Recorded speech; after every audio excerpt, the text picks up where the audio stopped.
Cuba kita perhati hadis ni. Sanad dia tu. Di belakang Abu Nu'man, Arim bin Fadl dan seterusnya, akhir dia an Abdullah bin Amrin. Ain tu bagi datang, bukan ain tu bagi depan. Lepas tu min tu mati. Amrin, waw tu ada amrun ke amrin ke, waw tu ada semua. Kalau amrin pun ada juga waw tu. Jadi hak ni lah, ini orang panggil waw fariqah. Mengikut kaedah ni panggil waw fariqah. Waw yang memisahkan, waw pemisah ataupun pembeza di antara ain tu. Kita nak baca bagi depan ke nak baca bagi datang. Kalau ada waw, itu mana ain tu bagi datang, amrin, begitu. Kalau tak ada waw, Umar. Dari segi tulisan dia tu, dari segi tulisan dia. Abdullah bin Amr bin Al-As adalah seorang sahabat yang mulia, sahabat istimewa Nabi SAW. Dia ni, ayah dia, walaupun ayah dia Amr bin Al-As, Abdullah bin Amr bin Al-As. Amr bin Al-As inilah orang yang bertanggungjawab membawa Islam ke Mesir. Sampai sekarang di Mesir, orang Islam, negara Islam, umat Islam. Orang yang mula-mula bawa sana Amr bin Al-As, ayah dia lah. Ayah dia Amr bin Al-As seorang ahli politik besar dalam sejarah Islam. Serupalah dengan Sayyidina Muawiyah, Mughirah bin Syu'bah dan ramai lagi. Dia ni masuk dalam kumpulan tu lah. Kumpulan tu. Kebanyakan ahli sejarah menyebut Amr bin Al-As ni dengan sebutan yang tidak baik. Selalu mereka kata penipu dia ni. Macam-macam lah dia buatnya. Itu tak kena. Tak kena. Itu penyelewengan sejarah lah. Yang sebetulnya seorang sahabat. Memanglah ketika dia tidak Islam tu, supaya Abu Sufyan, supaya lain-lain lah. Tapi apabila dia Islam, dia jadi baik. Bahkan dia sebanyak mana orang siapa kena ni Islam, duduk dalam keadaan Islam tu, nyabit dengan dia tu, boleh pahala semua. Kalau mengikut kaedah kita ni, hadis ni, kalau kita belajar ni, menyebabkan suatu tempat tu, menyebabkan Islam orang situ kerana dia yang menjadi sebabnya, maka boleh pahala semua kepada dia. Jadi kita kata kalau ada pun sikit sebanyak kekurangan dia sebagai orang yang tidak maksum, maka dengan kebaikan, kebajikan yang berterusan ni, orang-orang kemudian lagi ada kaitan dengan dia, kira-kiranya Allah SWT yang maha pengampun, boleh mengampunkan kalau adalah salah dia. Yang jelasnya tidak ada, kecuali kalau ada pun hak disebut oleh ahli sejarah yang tak betul lah. Tapi ceritanya pelik. Anak dia ni tidak menurut ayah dia. Itu dia beza. Kadang-kadang anak tak serupa dengan ayah. Sebab apa? Sebab anak ni ahli ibadat, dia tak sih politik. Pula ayah tu kuat politik, anak tak sih. Anak ni kira ibadat. Jadi dia kena puasa dan nak hari tak apa. Dia ni ngaji Quran sekali sehari boleh habis. Cara dia tu. Dan semaya tak tidur malam. Jadi pernah Nabi SAW dapat tahu tu salah seorang sahabatnya dia tu lah hak buat lagu tu. Nabi SAW tak kenal.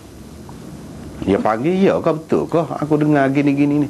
Siapa puak-puak dia ni ada sekumpulan ni, termasuklah dia ni, tak saya menikah di peringkat awal. Pasal apa? Pasal takut terganggu nak buat ibadat kepada Allah SWT. Jadi setara Nabi tu dia kata, kalau kita tanya bini dia tengah malam, bangun tengah malam, siapa bekok ni, tumik ni semaya, kita ni kurang lagi pada dia. Setara dia yang sudah diampunkan dosa dulu, kemudian tu pula tu kita di sepatu tak sah tidur lah. Kira-kira itu tak sah menikah. Nabi SAW marah bila panggil tu, kata betul kalau aku ni. Iyalah, kata dia. Jadi pok-pok dia tu kira nak kasih lah. Kasih, orang kata kasih ni maknanya kira-kira tak boleh nak fikir dah lah untuk menikah ke apa ni, tak ada. Kira nak kasih diri masing-masing. Kasih tu bahasa Arab juga khasi. Dia bahasa Arabnya khasi. Kita kata kasih, lembu kasih kata. Jadi Nabi SAW marah. Dia kata aku paling takut kepada Allah. Lagu tu pun aku ibadat tu malam aku tidur juga. Aku ibadat, aku gapo, aku nikah juga, aku makan juga, aku ada puasa, ada hari tidak puasa. Tidaklah puasa hari sambung gitu, tidak. Jadi dia marah. Dan dia kata sesiapa yang tidak suka kepada sunnah aku bukan dari kalangan aku. Situlah. Lalu sahabat ni jadi lagu lain lah. Berubah lah pada tu. Dia ni lah. Akhir sekali dia ni nak puasa nak hari. Nabi SAW kata puasa gini-gini lah, sebulan 2-3 hari, Isnin Khamis, macam-macam bagi cadang. Dia kata dia boleh lebih lagi pada tu. Susuknya Nabi SAW kata puasa sehari, tak puasa sehari. Itu puasa Nabi Daud, hak paling molek. Paling molek. Jadi tak boleh lah. Setara tu je lah. Nabi Daud ni kuat. Nabi Daud ni seorang Nabi yang gagah. Pergi perang semua, tak ada tala lah. Walaupun dia lagu tu. Dan bini pun ramah.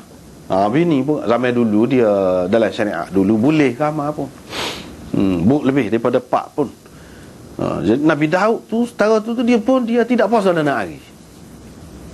Jadi Nabi SAW kata hak paling molek lagu tu.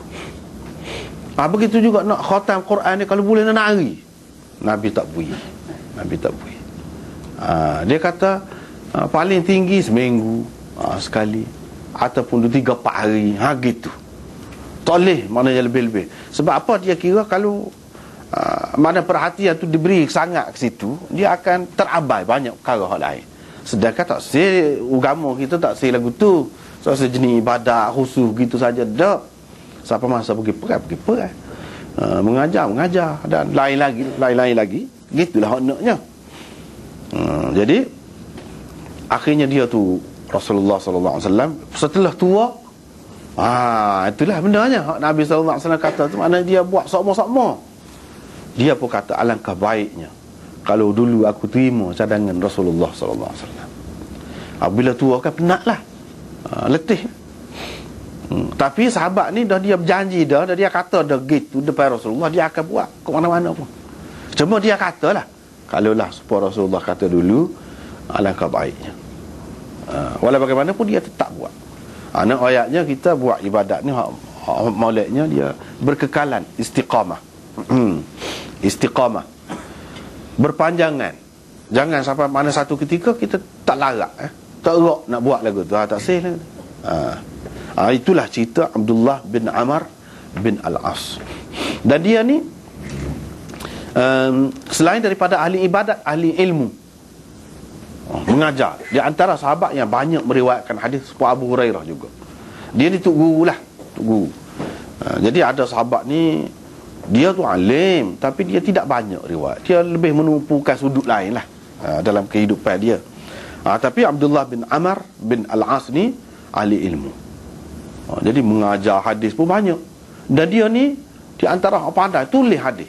Zaman Nabi lagi dia tulis dah. Ada kitab dah.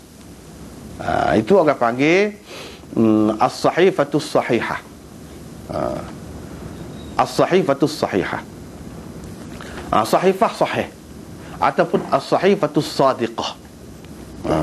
Itu hadis yang dikumpulkan oleh dia. Dia ambil dengar daripada Nabi, dia tulis zaman Nabi lagi. Sebab itulah Abu Hurairah kata, dia kata tak ada sahabat lain yang lebih daripada dia. Kalau nak ada pun Abdullah ni. Itu mana lebihnya Abdullah ni. Sebab dia tulis, kata dia. Dia tulis. Abu Hurairah pun ada tulis juga, tapi tidaklah seperti Abdullah bin Amr bin Al-As ini. Sebab Abu Hurairah dia lebih bersandar kepada ingatan dia, hafazan dia. Ini cerita Abdullah bin Amr bin Al-As. Dia kata pernah Nabi SAW ketinggalan di belakang kami dalam suatu perjalanan. Nabi SAW duduk di belakang lah. Ada dulu. Kemudian Nabi SAW ni dia tidak kata setiap masa orang lain tu kena duduk di belakang dia duduk depan semua. Tidak. Sebab itu ini di antara kelebihan Nabi kita sallallahu alaihi wasallam. Tidak seperti pemimpin lain, raja ke, pemerintah ke, lain ke, tidak lagu tu. Bahkan dia duduk, dia tidak sama lah, maknanya lebih menonjol daripada orang lain jika perlu, ya. Kalau tidak, kadang-kadang orang tidak tahu kat mana suara Nabi. Sebab dia duduk tu sekali serupa je. Itu cara Nabi. Begitu juga dalam perjalanan dia. Kadang-kadang dia duduk kemudian. Jika ada apa-apa keperluan, dia tidaklah suruh sama-sama, maknanya orang ni tunggu dia dan duduk di belakang. Tidak gitu. Bahkan di sini sahabat-sahabat ni pergi dulu. Bila begitu sampai ke satu tempat tu, ketika tunya waktu semaya sudah sempit dah, nak habis dah waktu semaya. Kami pun gaduh-gaduh lah, kata dia. Gaduh-gaduh lah. Apa ni, ambil air semaya tu. Sebab apa? Nak jaga waktu ni, nak semaya dalam waktu.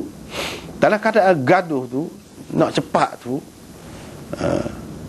basuh kaki dalam keadaan air sikit pula.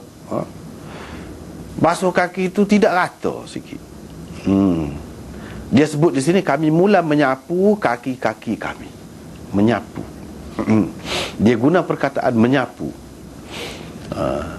Yang sebenarnya tidaklah makna sapu. Sebenarnya tidak gitu sini. Di sini maknanya basuh dengan ringkas, dengan cepat-cepat. Apa ni, dalam bahasa Arab masah ni juga dipakai dengan makna al-ghaslul khafif, orang panggil. Basuh yang ringkas ataupun sikit. Sikit, tidak rata molek lah. Begitu.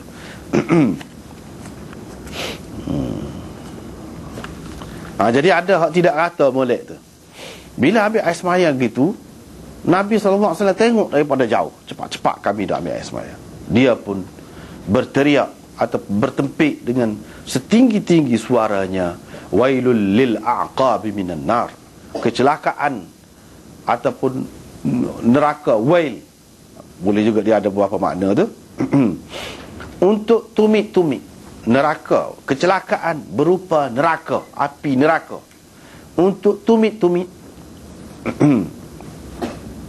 2 kali ataupun 3 kali dia kata lagu tu daripada jauh tu. Dia tepik. Terkejut sahabat-sahabat.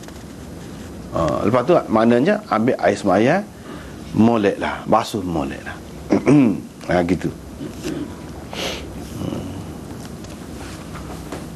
Ini hadis ini menunjukkan bahawa memang apa ni, waktu tu kena jaga. Sembahyang waktu tu kena jaga. Tapi dalam keadaan tidak sempurna tak boleh. Satunya sembahyang tu tidak sah. Boleh jadi tidak sah. Sia-sia lah. Yang keduanya, apabila kita ambil air sembahyang dengan cara lagu tu, tak ada makna. Tak ada makna. Jadi apa-apa benda yang kita nak buat, biar kena cara dia. Biar kena cara dia. Misalnya kerana nak jaga waktu, nak mandi, mandi wajib. Jadi siapa tidak rata, tak boleh. Dia syarat, waktu syarat. Waktu syarat. Lepas tu kalau kita sembahyang pun dah syarat tak cukup, tak jadi apa juga. Jadi kena jagalah tu, walaupun terlepas waktu pun. Walaupun terlepas waktu pun kena jaga. Tak boleh kata apa ni, dan nak jaga waktu sembahyang tu, kita kata subuh misalnya, jadi nak mandi wajib, jadi pakai tak mandi tu sembahyang. Tu tentulah tak boleh.